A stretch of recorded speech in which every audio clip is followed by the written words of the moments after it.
Bismillahirrahmanirrahim. Assalamualaikum warahmatullahi wabarakatuh.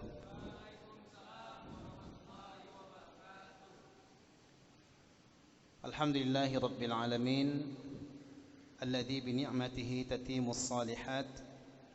Asyhadu an la ilaha illallah wa anna Muhammadar Rasulullah.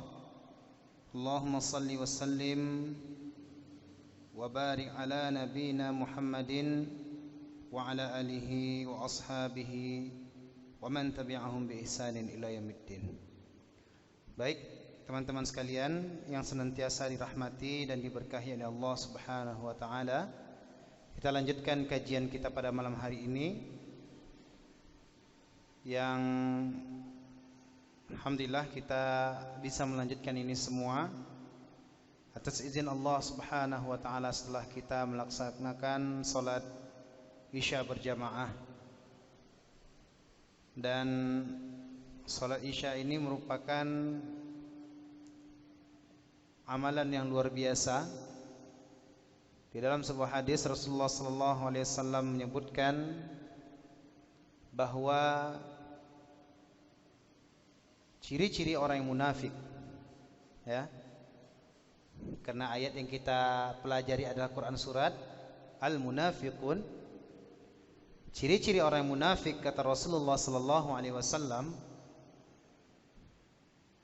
mereka sangat berat sekali mengerjakan salat Isya dan subuh. Salat yang berat bagi orang munafik yaitu salat Isya dan subuh.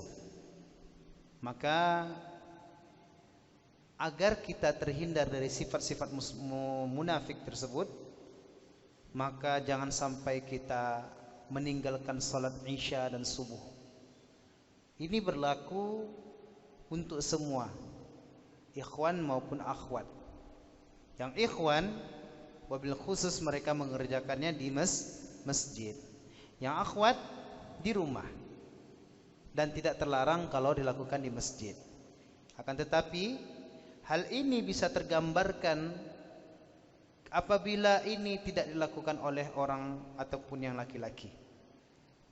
Karena gambarannya orang munafik zaman Rasulullah SAW itu, mereka ikut salat kepada Nabi. Mereka ikut salat bersama Nabi. Maka ketika salat subuh dan Isya, mereka tidak terlihat. Karena sangat berat bagi mereka untuk mengerjakan itu. Dan kenapa juga disebutkan di Isya dan subuh? Karena memang di waktu Isya dan subuh orang-orang tidak melihat mereka sholat.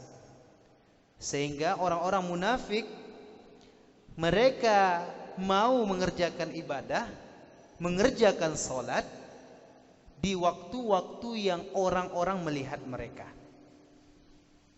Maghrib dan Isya ataupun Isya dan subuh itu adalah waktu di mana orang-orang sangat mungkin, sebagian kalau Isya mungkin ya orang tidak ada yang banyak yang keluar di zaman itu.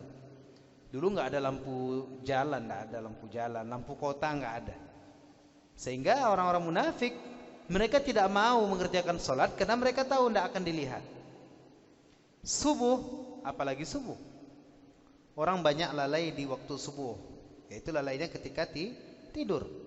Maka orang munafik tidak mau mereka sholat, berat mereka sholat, karena bangun itu sendiri berat bagi mereka, dan mereka juga menilai bahwa orang-orang tidak melihat mereka. Akan tetapi di 3 waktu sisa, selain di waktu subuh dan Isya itu, seperti zuhur, asar, maghrib, itu orang-orang masih banyak, orang masih ramai. Sehingga ketika mereka kaum muslimin mengerjakan salat di 3 waktu ini, orang-orang munafik mereka ikut serta di dalamnya. Nah, ini alhamdulillah kita bisa mengerjakan salat Isya berjamaah di masjid. Merupakan suatu nikmat yang sangat besar yang Allah berikan kepada kita. Hadir di pengajian, merangkai kajian itu dengan salat Isya, dan mudah-mudahan Allah berikan keberkahan kepada kita. Amin ya rabbal alamin. Baik, ikhwati fillah, sebelum Anda lanjutkan, mungkin ada baiknya kita bacakan lagi ayatnya yang kita tadabburi hari ini, yang kita pelajari hari ini, dan mudah-mudahan dengan pembacaan ayat-ayat ini Allah berikan keberkahan pada majelis kita. Ana talkinkan, silahkan diikuti ya.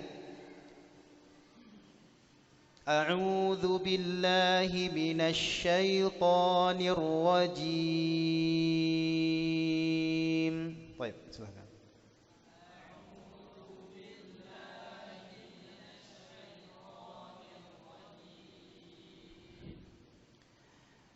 وأنفقوا مما رزقناكم من قبل أن يأتي أحدكم الموت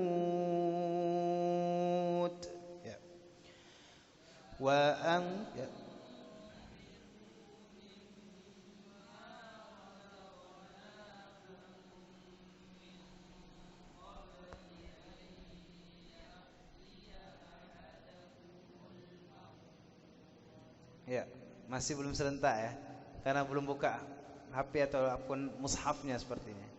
Ya, kita ulangi sekali lagi ya.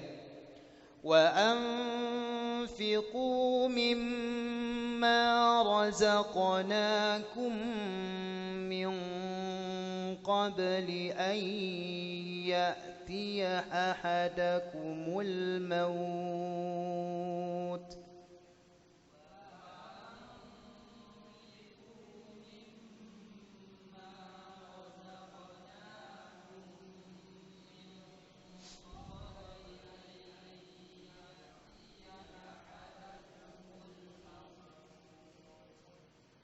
فيقول رب لولا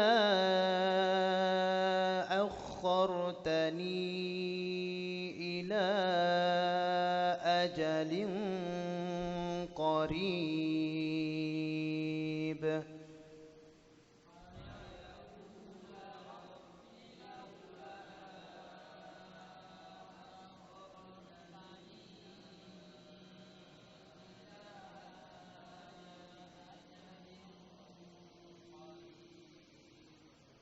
فأصدق وأكن من الصالحين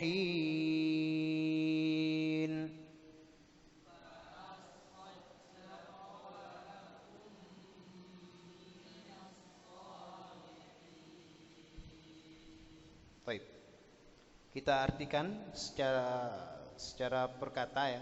Kita coba diartikan lagi biar teman-teman bisa merefresh lagi artinya seperti apa. Wa anfiqu, dan infakkanlah mimma razaqnakum, dari apa-apa yang telah kami infakkan atau berikan kepada kalian, yang dari apa-apa yang telah kami rezekikan kepada kalian, min qabli ayyatiya ahadakumul maut, sebelum datang kematian kepada salah seorang di antara kalian.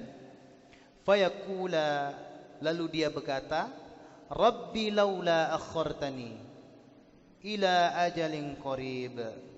Ya Allah, tangguhkanlah kematianku ini sebentar saja. Aku minta engkau menangguhkan kematianku ini hanya sebentar saja. Ya, sesuai judul kajian kita ya. Fa asaddaqa wa akum minas salihin. Maka aku akan bersedekah dan aku akan menjadi orang-orang yang saleh. Baik. Judul kajian kita adalah diambil dari ayat ini dan penggalannya adalah Rabbi laula akhartani ila ajalin qarib. Kalau bahasa artian terjemahnya adalah ya Allah, bring me to life ya Allah. Ya Allah, bantu aku, tolong aku, hidupkan aku lagi ya Allah, agar aku bisa melakukan amal soleh. Baik. Kita review sebentar dari kajian sebelumnya, sebelum sholat isya tadi, bahwasanya Allah Subhanahu wa taala memerintahkan kita untuk menginfakkan sebagian apa yang kita miliki. Dan apa yang Allah berikan kepada kita bukan hanya sekedar harta, akan tetapi banyak hal, yaitu ilmu, kemudian apa yang bisa kita infakkan itu banyak. Bukan hanya di bagian harta, akan tetapi bisa di ilmu, atau di tenaga kita atau di kesehatan kita, kita infakkan, yaitu kita membantu orang lain, maka itu juga termasuk infak. Akan tetapi teman-teman, di ayat ini Allah memerintahkan untuk berinfak adalah konteksnya adalah dengan harta. Akan tetapi secara umum kita boleh berinfak dengan, kalau kita tidak memiliki harta, maka kita boleh menggunakan tenaga kita, akal pikiran kita, ilmu kita, lisan kita untuk memberikan kebaikan untuk orang lain.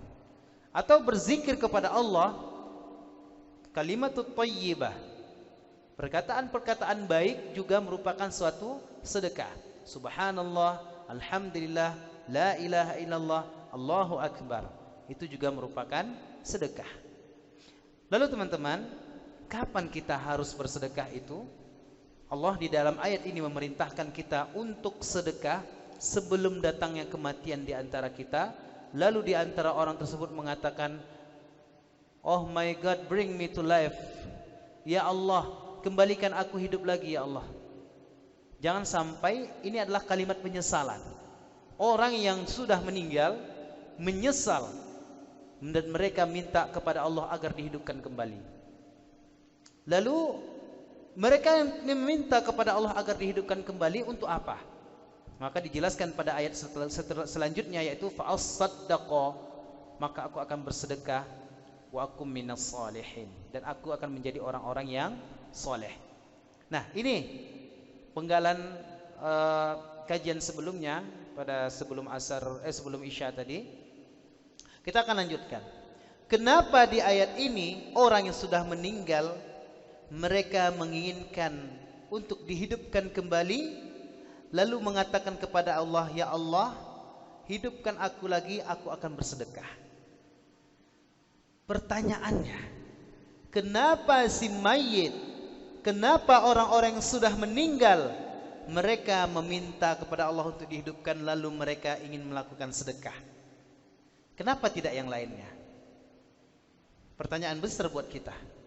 Kenapa mereka tidak akan, "Ya Allah, aku akan sholat. Ya Allah, aku akan apa lagi? Puasa. Ya Allah, aku akan kawin, nikah." Nikah ibadah ya? Ya, nikah ibadah. Kenapa tidak yang lain saja? Kenapa mereka mengatakan, "Ya Allah, aku akan sedekah"? Maka para ulama menyebutkan, kenapa si mayit ketika mereka meninggal dan meminta kepada Allah untuk dihidupkan kembali, mereka minta sedekah, mereka minta untuk bisa melakukan sedekah, amalan yang akan mereka kerjakan ketika Allah berikan mereka hidup lagi. Dan ini angan-angan tidak akan terjadi. Tidak akan terjadi. Mereka minta kepada Allah mereka akan mengerjakan sedekah karena tidak lain dan tidak bukan, karena mereka melihat betapa besarnya pahala sedekah itu. Mereka melihat Allah tampakkan kepada mereka amalan-amalan, dan di antara amalan-amalan menggunung itu adalah amalan sedekah. Sedekah. Lalu teman-teman, sedekah ini merupakan analoginya seperti ini. Kalau kita pergi ke Saudi, ke Arab Saudi untuk mengerjakan ibadah umroh, kira-kira uang rupiah yang kita miliki di Indonesia berguna enggak di sana? Tidak, kecuali diganti dengan mata uang sana, yaitu rial. Lah, sedekah juga seperti itu. Sedekah yang kita miliki itu adalah mengganti uang kita untuk di akhirat kelak. Dan tentu penggantiannya berbeda. Apa yang kita infakkan akan dikonversi menjadi amal soleh yang akan menyelamatkan kita di akhirat kelak. Nah ini, kalau ada orang pergi Saudi untuk mereka berbelanja, untuk menyelamatkan diri mereka bertahan hidup di sana, mereka menggunakan uang rupiah yang mereka miliki dan mereka konversi ke menjadi rial. Mereka ubah menjadi rial. Mereka money changer. Dan orang ketika akan masuk di alam akhirat, Mereka harus menggantikan apa yang akan mereka bermanfaat untuk mereka nanti, yaitu dengan sedekah mereka. Ini analogi dari sedekah itu. Jadi sedekah itu adalah pergantian dari apa-apa yang kita miliki untuk yang kita gunakan di akhirat kelak. Maka sangat merugi sekali ketika seseorang mendapati diri mereka di akhirat, namun mereka tidak punya perbekalan. Mereka tidak memiliki perbekalan. Maka ini sangat merugi sekali dan sangat-sangat merugi. Baik, ikhwati fillah rahimani wa iyyakum jami'an. Para ulama menyebutkan kenapa sedekah yang disebutkan oleh mayit ketika dalam kubur, karena memang pahalanya sangat besar. Lalu selain itu, sang mayit sangat mengetahui betapa manfaatnya amalan sedekah ini ketika mereka sudah mati.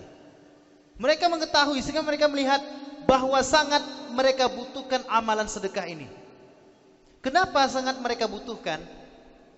Dan ternyata para ulama menyebutkan sang mayit membutuhkan amalan sedekah karena sangat bermanfaat untuk kehidupan di akhirat. Sangat bermanfaat sekali. Bagaimana manfaat sedekah bagi orang-orang ketika di akhirat kelak? Maka para Rasulullah SAW menyebutkan di berbagai macam hadis, dan di hadis itu ada hadis-hadis yang sahih disebutkan bagaimana manfaat sedekah itu di akhirat kelak. Maka keutamaan sedekah bagi orang yang telah meninggal, ini mungkin gambaran, dan kita semuanya kullu nafsin dha'iqatul maut, kita semua akan mati, dan kita akan bermanfaat sedekah itu ketika kita telah mati nantinya. Sangat bermanfaat bagi kita amalan sedekah itu ketika kita menghadapi kematian nantinya. Nah, apa kemanfaat atau keutamaan sedekah? Yang pertama, Rasulullah SAW mengatakan bahwa sedekah meredam api neraka. Bahwa sedekah bisa meredam api neraka. Penghuni kubur mereka telah disaksikan dengan neraka dan surganya Allah. Dan mereka tahu bahwa sedekah bisa meredam api neraka. Rasulullah SAW mengatakan kama tumfi'un nar, kama tutfi'un nar, bahwa sedekah bisa meredam api neraka seperti air meredam api. Seperti air meredam api. Kita pernah membakar lalu kita siram dengan air, maka air itu bisa meredam api yang kita lihat ataupun yang kita padamkan dengan air itu. Maka sangat dibutuhkan sekali bagi orang yang sudah meninggal dengan amalan sedekah ini, karena dia bisa meredam api neraka. Ini keutamaan yang pertama.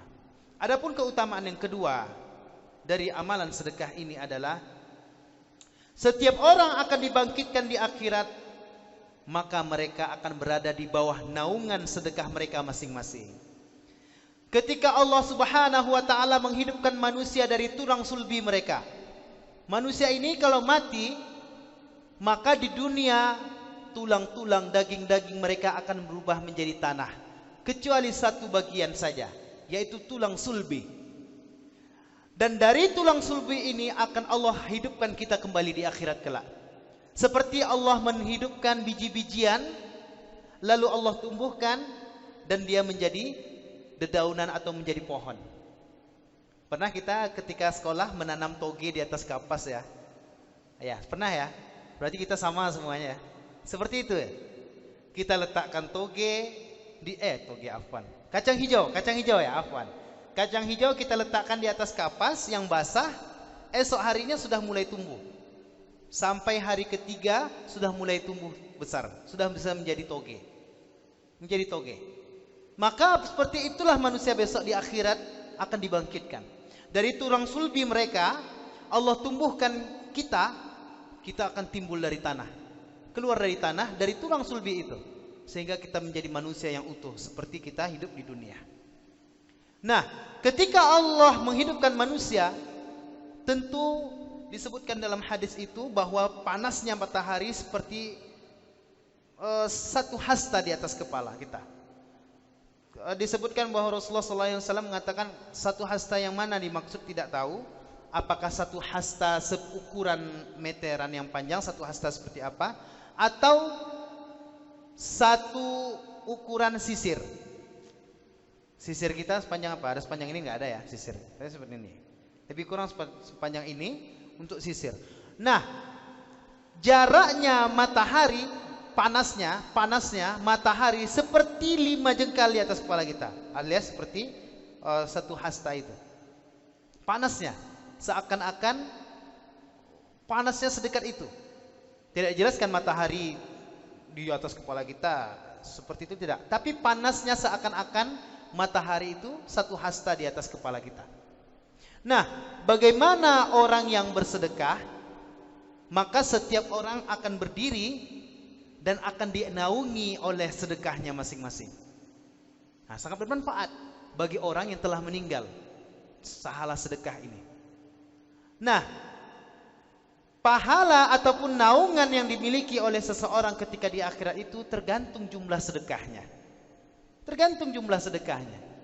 Kalau selama hidup di dunia dia banyak berinfak, bersedekah, baik dalam hartanya, dengan hartanya maupun dengan tenaganya, maka bisa jadi naungannya itu bisa sangat tebal sekali dan seakan-akan tidak merasakan panas pada dirinya.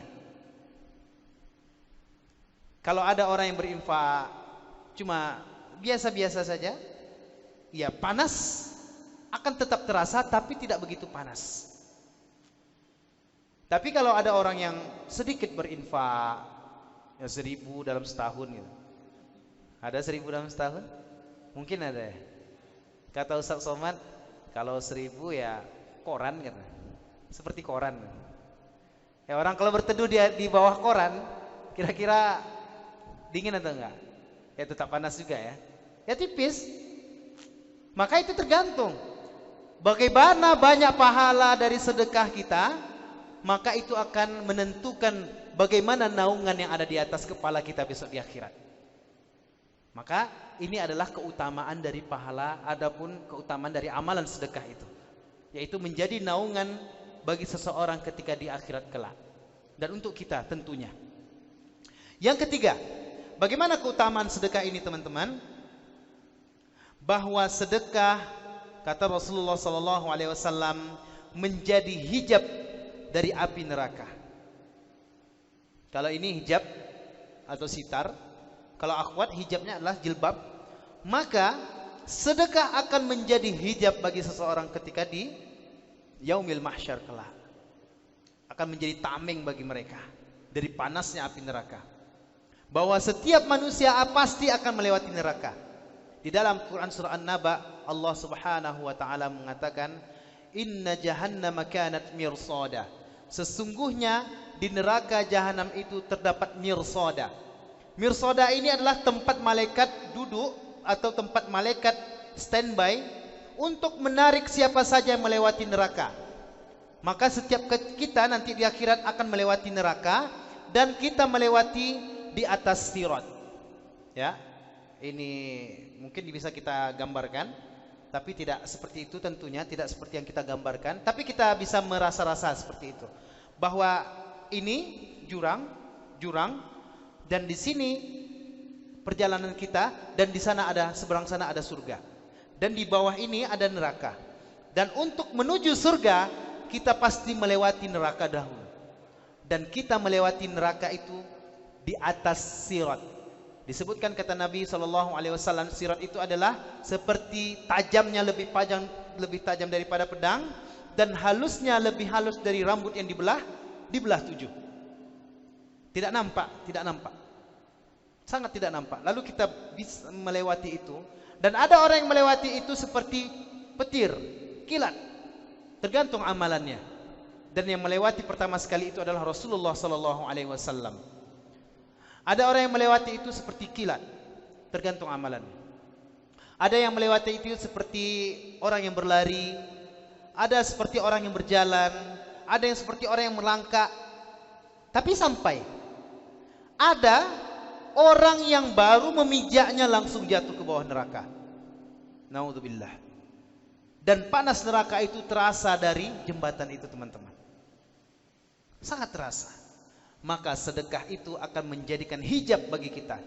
Dan Rasulullah SAW mengatakan, ittaqun nar walau bisyiqqi tamrah.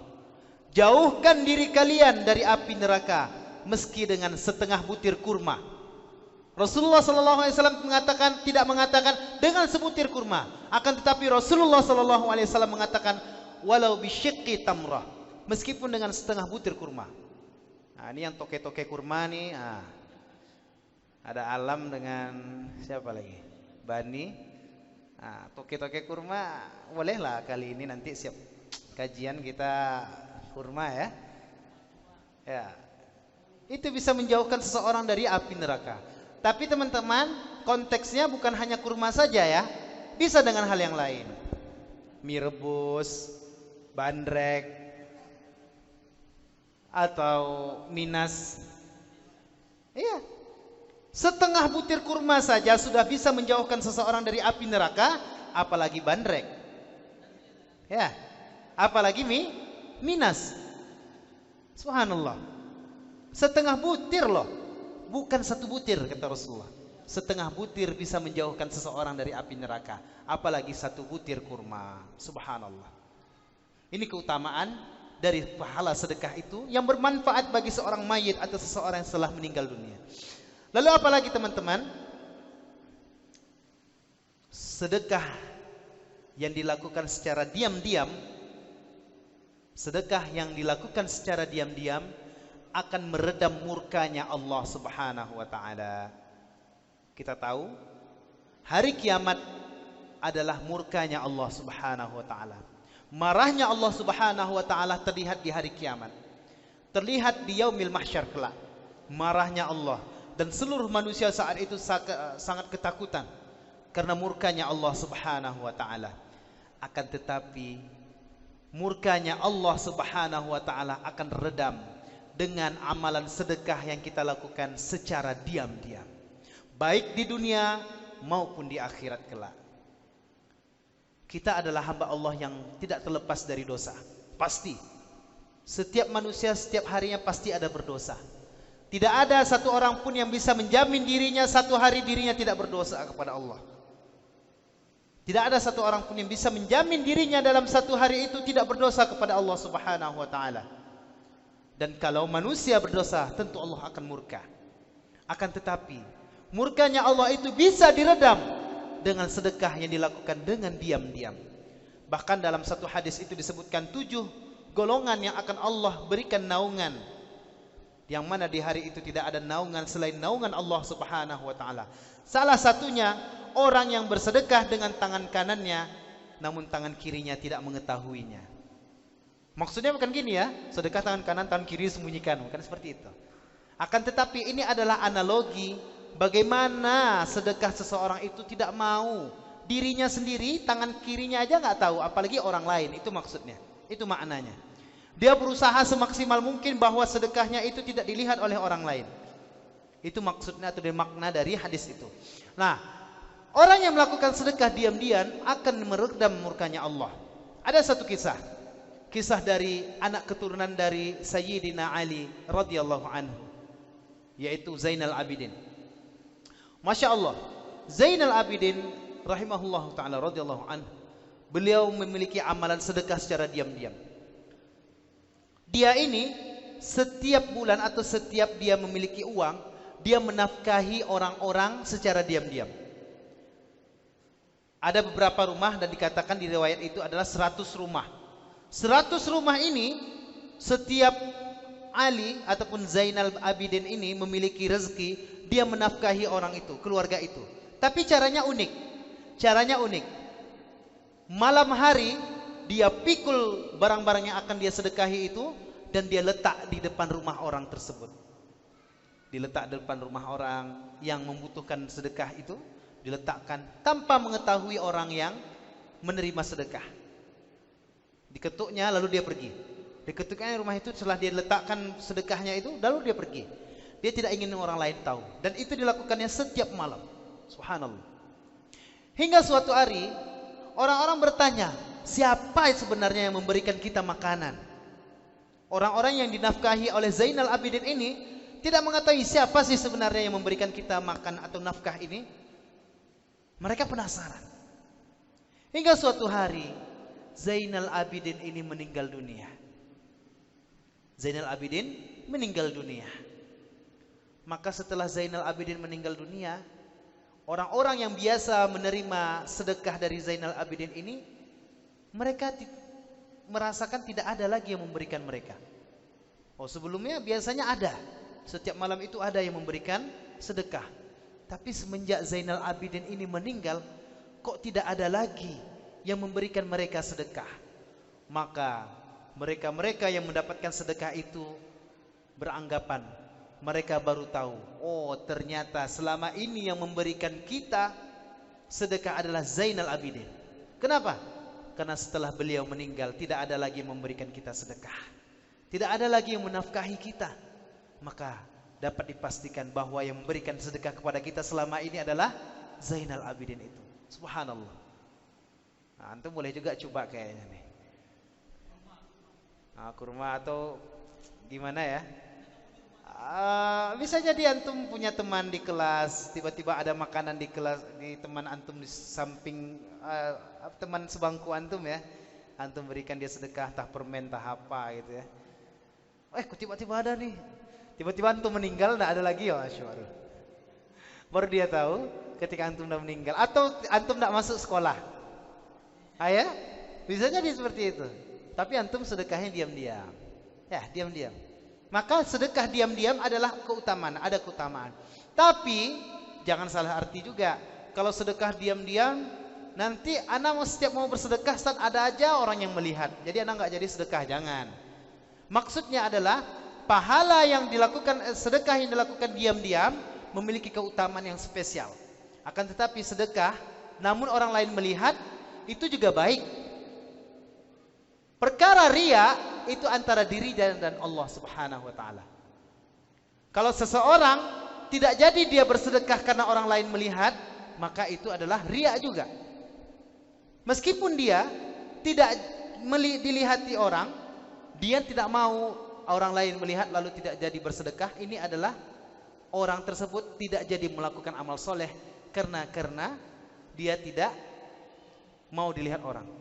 Maka bagaimana caranya? Meskipun dilihat orang, sedekah saja. Antara riya itu urusan kita dengan Allah. Maka kita harus menjaga hati kita. Jangan merasa diri kita adalah lebih baik karena mengeluarkan sedekah itu atau infak tersebut.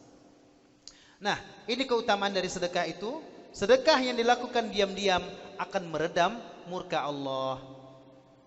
Apalagi kita-kita yang mungkin masih belum bisa meninggalkan maksiat yang selalu kita kerjakan. Oke lah, kita saat ini sudah hijrah. Tapi terus terang, mungkin sebagian kita masih sulit meninggalkan kebiasaan lama. Tentu, banyak di antara kita masih sulit meninggalkan kebiasaan-kebiasaan di masa jahiliyah kita. Masih kita lakukan di saat kita hijrah. Yang bisa mungkin, apa yang kebiasaan itu bisa mendatangkan murka Allah. Namun, ketika kita bersedekah, itu bisa mengimbangi, meredam murkanya Allah Subhanahu wa ta'ala. Baik. Ini yang keberapa? Keempat. Lalu bagaimana keutamaan orang-orang yang bersedekah? Maka untuk orang yang mati tadi ya, ini 4 untuk orang yang sudah meninggal. Akan tetapi ini bukan 4 ini saja, sangat banyak sekali. Namun karena keterbatasan waktu cuma 4 ini saja. Ini sangat bermanfaat bagi orang yang telah meninggal. Bagi orang yang sudah hidup, yang masih hidup, yang masih hidup. Yang masih hidup, apa keutamaan dari sedekah ini? Maka para ulama menyebutkan yang pertama, bahwasanya setiap pagi dua orang malaikat berdoa kepada Allah, ya Allah, berilah ganti kepada orang yang bersedekah di hari ini ya Allah, berinfak di pagi ini ya Allah. Dan malaikat satunya berdoa, ya Allah, bangkrutkan, hancur leburkan orang-orang yang bakhil ya Allah. Artinya apa? Orang-orang yang bersedekah akan mendapatkan doa dari malaikat. Ingat, di awal-awal tadi anak kisahkan, malaikat itu adalah makhluk Allah yang suci, terhindar dari dosa. La ya'sunallaha ma amarahum wa yaf'aluna ma yu'marun. Malaikat ini adalah makhluk Allah yang tidak pernah melakukan maksiat kepada Allah Subhanahu wa taala. Akan tetapi ketika dia berdoa, itu bisa membuat kabul. Atau doa yang dari malaikat ini adalah makbul. dari makhluk Allah yang suci tidak melakukan dosa sama sekali. La ya'sunallah, mereka tidak bermaksiat kepada Allah. Lalu malaikat ini berdoa, ya Allah, berilah ganti bagi orang yang bersedekah hari ini, dan bangkrutkan dan hancurkan orang-orang yang bakhil, tidak mau bersedekah hari ini ya Allah. Maka teman-teman, orang yang bersedekah, maka orang tersebut mendapatkan doa dari malaikat, akan Allah ganti dengan yang lebih baik. Kita sebutkan tadi, sedekah bukan hanya harta, tapi bisa jadi dengan tenaga, nasihat, perkataan yang baik, dan hal-hal yang lain. Dan itu pasti bisa kita kerjakan setiap hari. Dengan orang tua, bisa kita bantu orang tua di rumah, itu juga sedekah.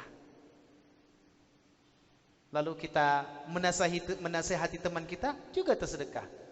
Zikir kita subhanallah, alhamdulillah, Allahu akbar, juga sedekah. Maka malaikat akan mendoakan orang tersebut.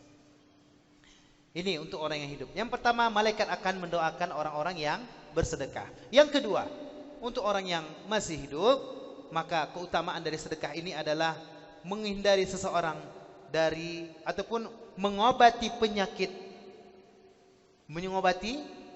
menghindari seseorang dari penyakit yang berat. Rasulullah SAW mengatakan, dawu mardakum bis sadaqah. Obati penyakit kalian dengan sedekah. Ternyata ada satu kisah di masa Al-Imam Ibnu Mubarak rahimahullahu ta'ala. Suatu hari ada orang datang kepada Imam Ibnu Mubarak. Wahai Imam, saya ini sudah lama sakit. Dan sakitnya itu adalah sakit nanah di lututnya. Nanahnya sangat banyak sekali dan bertahun-tahun tidak sembuh. Sudah pergi ke tabib, ke tempat herbal untuk menyembuhkannya, namun tidak sehat-sehat. Sudah bertahun-tahun. Lalu apa yang harus kulakukan wahai Imam? Maka Imam Ibnu Mubarak menanyakan, apa-apa yang telah engkau lakukan? Begini, begitu, sudah disebutkan? Begitu. Maka Imam Ibnu Mubarak mengatakan, satu hal yang belum dia lakukan. Oh, kalau begitu semua sudah antum lakukan, cuma satu yang belum. Apa itu Imam Mubarak? Yaitu coba antum bersedekah. Tapi sedekahnya begini ya. Sebaik-baiknya sedekah itu adalah sedekah air.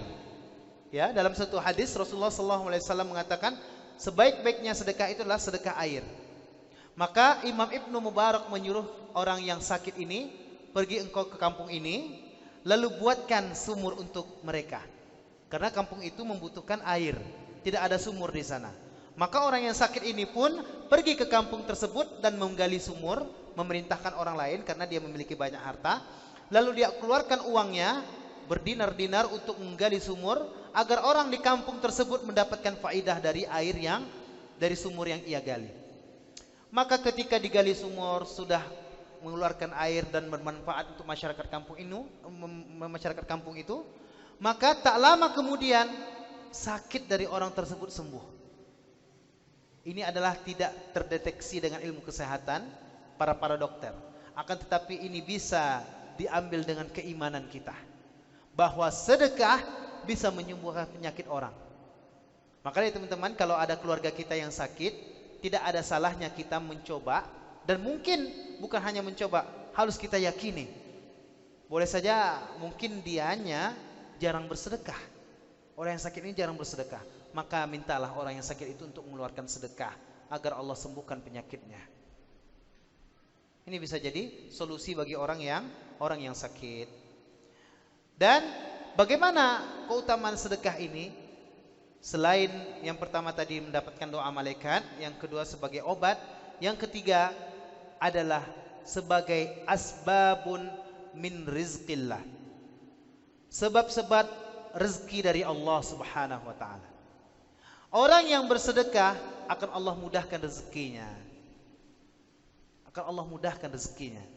Seseorang yang rajin bersedekah, meskipun dalam satu hari cuma bersedekah 2.000 rupiah, namun ia lakukan dengan rutin, itu akan Allah mudahkan rezeki orang tersebut. Yakinlah teman-teman. Kita mulai dari sedekah yang ringan-ringan saja. Sehari 1.000 rupiah tidak apa-apa. Yang penting setiap hari. Kalau satu hari 1.000 rupiah dikalikan 30 hari sudah berapa? 30.000. Adakah kita mengeluarkan 30.000 setiap bulannya? Mungkin tidak ada. Akan tetapi kalau kita mengansur-ansur itu setiap hari, bisa jadi itu menjadi sebab-sebab Allah turunkan rezeki kepada kita. Mungkin antum yang sudah selesai kuliah, sulit mendapatkan pekerjaan, maka bisa jadi antum coba dengan bersedekah, Allah akan bukakan pintu rezeki itu. Atau orang yang mungkin dia sudah bekerja namun atau punya dunia usaha. Dia punya usaha namun sulit saja mendapatkan pelanggan gitu ya. Ya Lam ya. Sulit mendapatkan orderan, maka bolehlah setiap antum mendapatkan nikmat ataupun rezeki dari keuntungan dari sedekah itu, antum keluarkan Rp1.000 untuk, ya mungkin orang di masjid antum letakkan Rp1.000, Rp2.000, tapi setiap hari, maka itu akan mengundang rezeki dari Allah Subhanahu wa Ta'ala. Nah, ini cukup 3 saja. 4 untuk yang orang sudah meninggal, 3 untuk orang yang masih hidup. Kenapa kita adalah orang yang menyesal ketika dia sudah meninggal tidak bersedekah. Lalu teman-teman, inilah keutamaan dari sedekah itu yang mudah-mudahan kita setelah mendengar hal ini bisa bersemangat untuk bersedekah. Kita kembali ke ayat. Fa'asaddaqu wa akum minas salihin. Maka aku akan bersedekah ya Allah. Bring me to life ya Allah. Maka aku akan bersedekah ya Allah. Kembalikan aku ya Allah, bawa aku untuk hidup kembali ya Allah. Aku akan bersedekah dan aku akan menjadi orang yang soleh ya Allah. Ternyata kenapa disandingkan dengan kata-kata sedekah? Karena kebiasaan sedekah itu akan menjadikan orang tersebut menjadi orang yang soleh. Sulit kita menjadi orang soleh. Maka kalau kita rajin bersedekah, Allah akan menjadikan soleh kepada diri kita. Soleh ini kalau dalam bahasa artinya adalah perbaiki. Allahumma aslih bainana wa baina qulubina. Dalam doa itu, ya Allah perbaikilah hubungan kami ya Allah. Perbaiki. Soleh ini artinya perbaiki. Maka orang yang rajin bersedekah, Allah akan perbaiki keadaannya. Secara umum perbaikinya apa? Akhlaknya Allah perbaiki, adabnya Allah perbaiki. Apalagi? Rezekinya Allah perbaiki. Apalagi? Hubungan dia dengan pasangannya Allah perbaiki. Kalau antum masih jomblo, udah yang menikah, ada yang menikah sini? Ada yang udah nikah? Yang bakalan nikah ada insyaallah. Ya. Ketua Huda Marah insyaallah. Diundang jemaah MAM kayaknya besok. Insyaallah. Ya Arif ya? Nah, insyaallah. Nah, Allah akan perbaiki keadaan orang-orang yang bersedekah. Maka tadabburnya adalah fa'asaddaqu wa akum minas salihin, agar Allah perbaiki keadaan kita, maka perbanyaklah sedekah. Agar Allah solehkan diri kita, maka perbanyaklah sedekah. Subhanallah.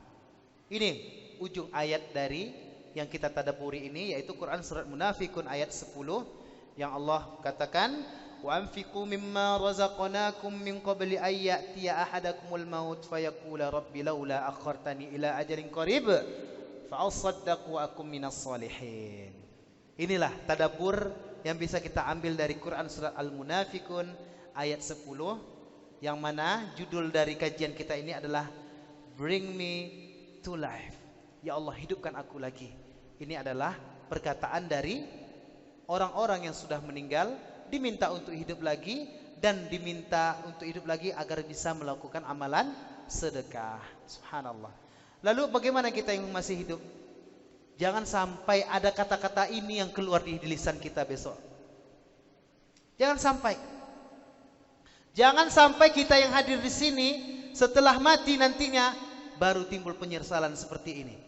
Jangan sampai ada kata-kata bring me to life di dalam kubur. Kayaknya enggak ada bring me to life, enggak. Laula akhartani ila ajalin qarib. Ya Allah, tunggukanlah ya Allah, hidupkan aku lagi di dunia ya Allah agar aku bisa sedekah. Maka mudah-mudahan Allah Subhanahu wa taala memberikan kita kemudahan untuk bersedekah.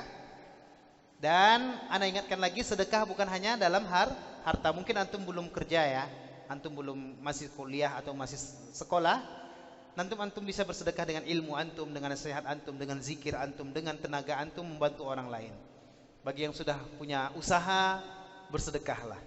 Walau bisyikki tamrah, meski dengan setengah butir kurma. Setengah butir kurma. Tapi mentang-mentang Rasulullah mengatakan setengah butir kurma, memang betul-betul setengah butir kurma dia sedekah. Jangan. Nah, jadilah sebungkus 1 kilo, 10 kilo jadilah. Ya, yalam ya, ya ban ya. Insyaallah taala. Baik, barakallahu fikum wa jazakumullahu khairan jaza. Semoga Allah Subhanahu wa taala menjadikan kita orang-orang yang saleh dan orang-orang yang ringan tangannya untuk bersedekah seperti Rasulullah sallallahu alaihi wasallam, seperti angin tangannya ketika bersedekah, ringan sekali dan tanpa pikir-pikir Rasulullah sallallahu alaihi wasallam senantiasa bersedekah. Barakallahu fikum wa jazakumullahu khairan. Yang bertanya dipersilahkan. Kita buka sesi pertanyaan. Baik, silahkan. Tunggu bentar. Pakai mic ya. Yang akhwat kalau ada bertanya silakan bertanya, yang ikhwan juga.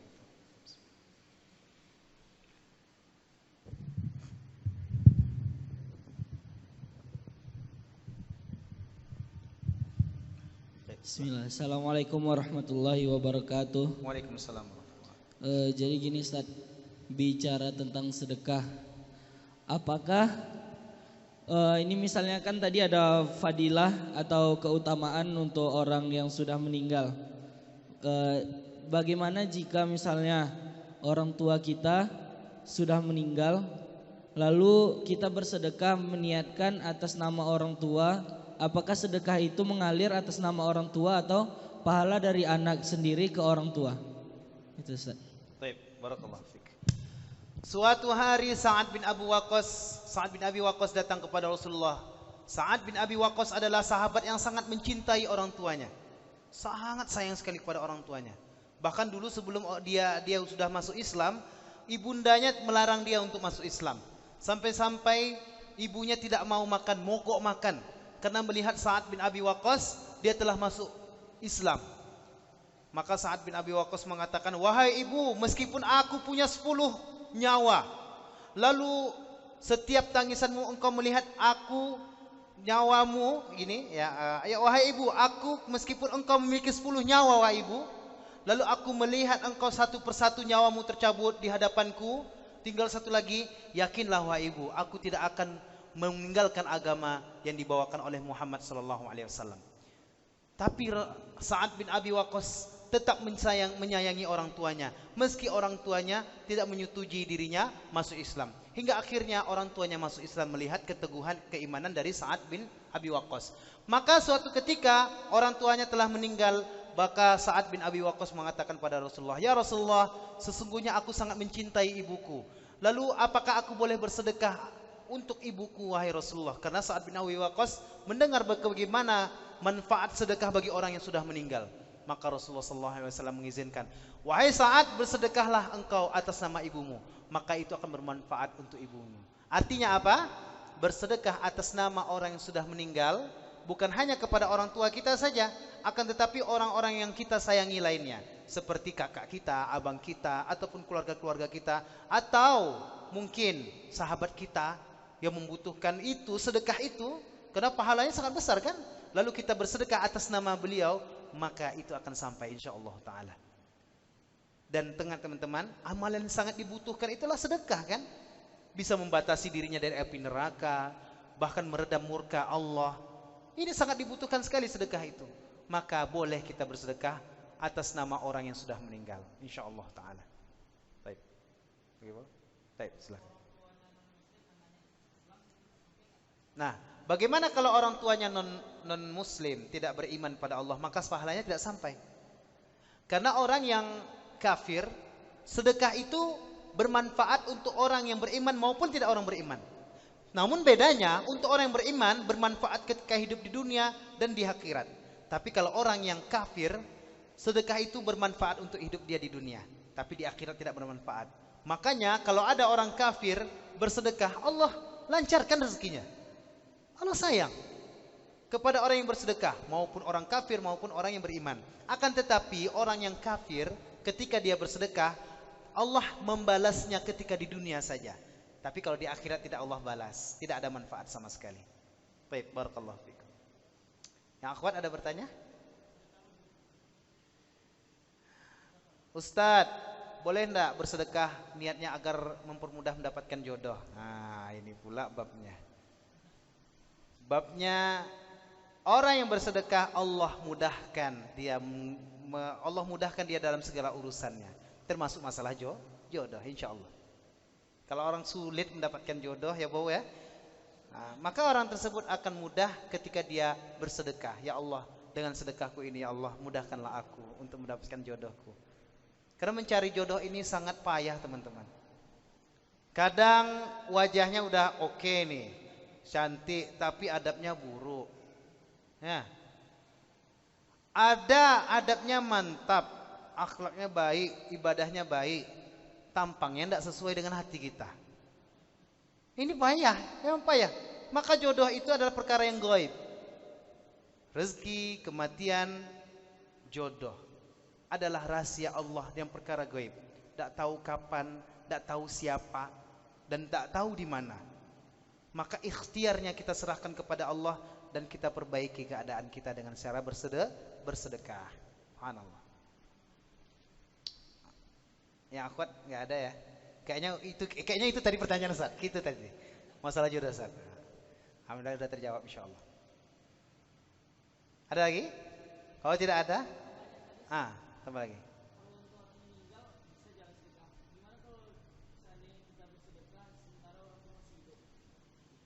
Bersedekah untuk orang itu yang masih hidup. Ya. Ini terkait dengan Ana pernah mendengarkan kajian dan juga membaca kitab bahwasanya kalau kita bersedekah atas nama orang yang masih hidup bagaimana Ustaz? Ini babnya ketika orang menzolimi orang lain. Babnya ketika kita menzolimi orang lain. Begini, kita nih penzolimi orang lain, tapi kita mau minta maaf nggak ketemu lagi, Atau kita pernah punya utang dengan orang lain, tapi orangnya nggak ketemu lagi. Mungkin dia udah pindah di suatu tempat, di suatu pulau terpencil yang tidak bisa kita lihat, tidak bisa kita cari Facebooknya, nggak ada jaringan gitu, nggak ada ketemu, payah mencarinya. Maka bisa digantikan oleh para ulama menyebutkan sedekah atas nama orang yang masih hidup itu orang yang kita zolimi, lalu kita bersedekah, ya Allah dengan sedekahku ini ya Allah aku mohon perbaikan urusanku dengan orang yang, permasalahanku dengan orang ini. Maka kita gantikan dengan kebaikan. Karena kita udah menzolimi orang, maka kezoliman yang kita lakukan itu kita gantikan dengan kebaikan. Kita sedekah atas nama orang tersebut. Boleh. Itu babnya tentang kezoliman. Adapun pahala yang mengalir wallahu taala alam, yang tahu ana untuk orang yang telah meninggal. Adapun untuk orang yang hidup itu babnya tentang terkait dengan menzolimi orang lain. Barakallahu fikum. Tidak ada lagi? Kita cukupkan ya. Masya Allah subhanahu wa ta'ala. Maka dari itu teman-teman, demikianlah kajian tadabbur kita di Quran surah Al-Munafikun ayat 10 ini. Mudah-mudahan teman-teman sudah bisa menghafalnya ya, dan teman-teman bisa menyampaikan ke orang lain tentang tadabbur dari Quran surat Munafikun ayat 10 ini. Dan semoga Allah subhanahu wa ta'ala memberikan kita hidayah dan taufik di bulan-bulan yang haram ini, bulan Sya'ban, Rajab dan Sya'ban. Kita akan memasukinya. Bulan Sya'ban, bulan Rajab adalah bulan haram. Kita dilarang untuk melakukan kezaliman. Kezaliman dilakukan di bulan-bulan haram itu Allah lipat gandakan. Akan tetapi kalau pahala kita lakukan bulan Ramadan, Allah lipat gandakan. Nah, itu kebalikannya. Maka perbanyaklah sedekah, rutinkan bersedekah. Nanti di bulan Ramadan kita mudah untuk bersedekah. Kalau orang sulit bersedekah di bulan Ramadan, di luar bulan Ramadan, yakinlah di bulan Ramadan akan sulit dia bersedekah. Karena keutamaan sedekah di bulan Ramadan itu sangat besar sekali, berlipat ganda. Barakallahu fikum wa jazakumullahu khairan. Kita tutup dengan mengucapkan hamdalah. Alhamdulillahirabbil alamin. Istighfar 3 kali, astaghfirullah, astaghfirullah, astaghfirullah. Doa kafaratul majlis. Subhanakallahumma wa bihamdika asyhadu an la ilaha illa anta astaghfiruka wa atubu ilaika. Assalamualaikum warahmatullahi wabarakatuh.